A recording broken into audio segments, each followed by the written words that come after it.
आज मुझको 2 घंटे लग रहा है, जबकि थोड़ा नजीबात से और हरिद्वार नजीबात के बीच की सड़क नहीं बनी है।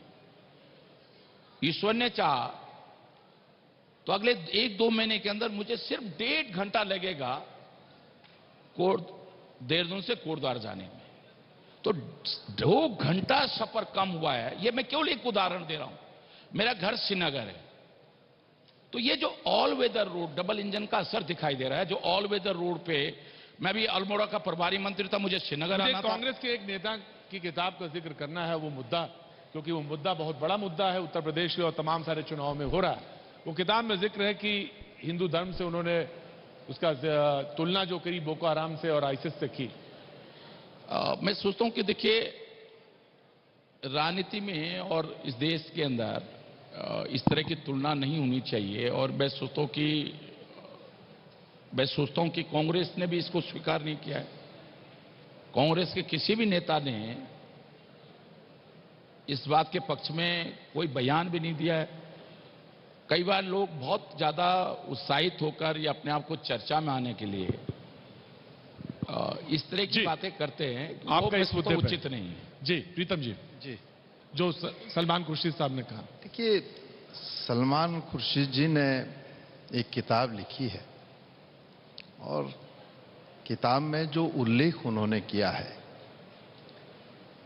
मैं समझता हूं कि कदापि उनका ये व्यक्तिगत सोच हो सकती है, लेकिन कांग्रेस की ऐसी कोई सोच नहीं है।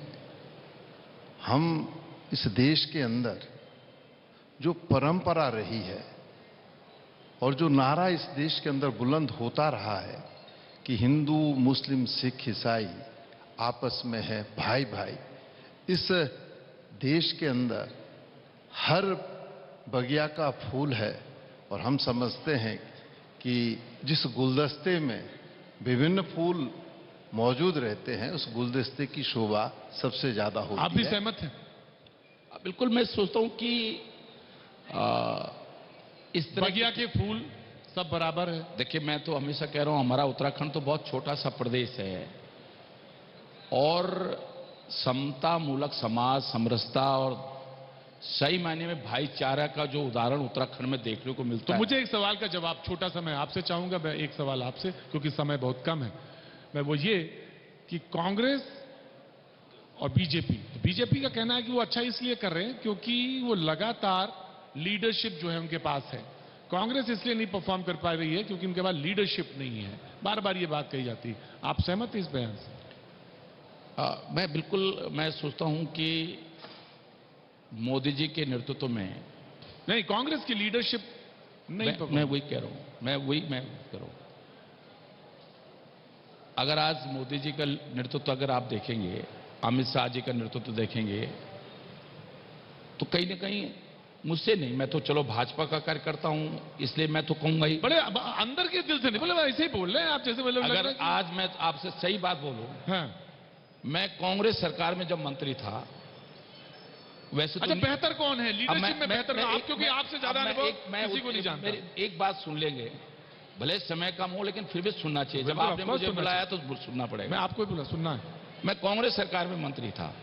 मैं वैसे न्यूज देखता नहीं, इतना समय होता नहीं, लेकिन उस दिन मैं थोड़ा जल्दी घर आ गया तो मैंने टीवी लगाया तो मोदी जी टाइम स्क्वायर में अमेरिका में संबोधित कर रहे थे। देखिए, कई बार हम बहुत लंबा भाषण देते हैं और दिल को नहीं छूती कोई बात, और कई बार कुछ शब्द दिल को छू जाते हैं और उसके लिए हम हमेशा उसके लिए नतमस्तक हो जाते हैं। तो मोदी जी कह रहे थे कि मैं चाय बेचने वाला छोटा व्यक्ति हूं, छोटा व्यक्ति था, छोटे लोगों के लिए काम करना चाहता हूं, लेकिन छोटे लोगों के लिए बड़े काम करना चाहता हूं। इस वाक्य ने मेरे मन में उनके प्रति एक सरदार, एक भाव भर दिया। तो मैं इसलिए कह रहा हूं कि आज देखिए इंदिरा जी, देखिए मैं कोई किसी को क्रिटिसिज्म नहीं कर रहा। मैं सीधा सवाल किया क्योंकि उनको भी बोलने का आज देखिए, मैं यही बात जानना चाहता हूं कि मैं यही बात जानना चाहता हूं। जो सवाल था मेरा, मैं सवाल पे ही आ रहा हूं। तो यही बात आप राहुल गांधी जी के बारे में जब कहेंगे तो? देखिए, मैं लीडर ऑपोजिशन था, जैसा आज प्रीतम सिंह जी लीडर ऑपोजिशन है। मैं राहुल जी से मिलता था। अब देखिए, आपका बॉडी लैंग्वेज है ना, लग रहा है कि आप बड़े अच्छे सजग पत्रकार हो। इनका बॉडी लैंग्वेज भी लग रहा है कि बड़ा सजग से पत्रकार, लीडर ऑपोजिशन है, बड़े सुलझे हुए नेता है। बॉडी लैंग्वेज भी होता है। अब मुझे पता नहीं क्यों, मैं कोई क्रिटिसिज्म नहीं कर रहा हूं, कोई आलोचना नहीं करना चाहता हूं, लेकिन राहुल जी का व्यक्तित्व तो मुझे हो सकता है अच्छा हो, प्रीतम भाई को पसंद आता हो। अब मैं कुछ नहीं कहूंगा। अब जब आदमी कुछ ना कहे समझ लोग सब कुछ समझना चाहिए।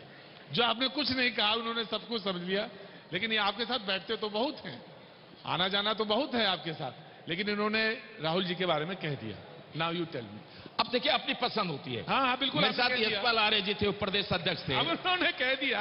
अब देखिए, मैं अगर मुझे हाँ वजह सोनिया जी में और राहुल जी में, तो मैं सोनिया जी को ज्यादा सम्मान देता था। मुझे एक दिन यशपाल आर्य जी कहने लगे, उधर से हम मंच से उतरे तो यशपाल जी आर्य जी राहुल जी को मिलने के लिए चले गए, तो मैं उधर किनारे हो चले, राहुल जी से मिल लेते हैं। मैंने कहा भैया आप मिल लो, मैं तो नहीं मिल रहा हूं। अब आदमी का मन है। प्रीतम जी देखिए, अभी हरक सिंह जी ने अपनी बात कही और मैं कहना चाहता हूं कि राज्य बनने के बाद हरक सिंह जी 2002 से 2007 में कांग्रेस की सरकार में मंत्री रहे, तब भी इन्हें राहुल गांधी अच्छे लगते थे। 7 से 12 में लीडर ऑफ ऑपोजिशन रहे, तब भी इन्हें राहुल गांधी अच्छे लगते थे। 12 से 17 के बीच में मंत्री रहे, तब भी राहुल गांधी इनको अच्छे लगते थे। अब मैं रोक रहा हूं प्रीतम भाई आपको रोक रहा हूं, मैं रोक रहा हूं, प्रीतम भाई का जवाब दे रहा हूं। मेरा तो काम था सिर्फ मोटर में पेट्रोल डालना, बाकी तो आप ही जानते हैं। मैं बीच में मैं अगर बात पूरी कर दूं पूरी कर लूं तो ज्यादा बेटर रहेगा। हाँ, तो इनको पसंद थे। अब इनका हृदय परिवर्तन हुआ। अब स्वाभाविक बात है, हृदय परिवर्तन जब व्यक्ति का होता है तो फिर वो कैसे कह देगा कि राहुल गांधी मुझे अच्छे लगते हैं। आपने कहा व्यक्तित्व की बात, हाँ सही बात है। 2014 के लोकसभा चुनाव में जो वादे किए गए थे कि अच्छे दिन आएंगे, क्या वो अच्छे दिन आए? कहा गया था 2 करोड़ नौजवान साथियों को रोजगार मिलेगा, क्या रोजगार मिला? क्या काला धन आया? क्या किसी के खाते में 15 लाख रुपया जमा हुआ? देखिए, आप लोगों को दिग्भ्रमित करके गोल हासिल कर सकते हैं, लेकिन 2014 में मैं एक मिनट बात पूरी कर दूं।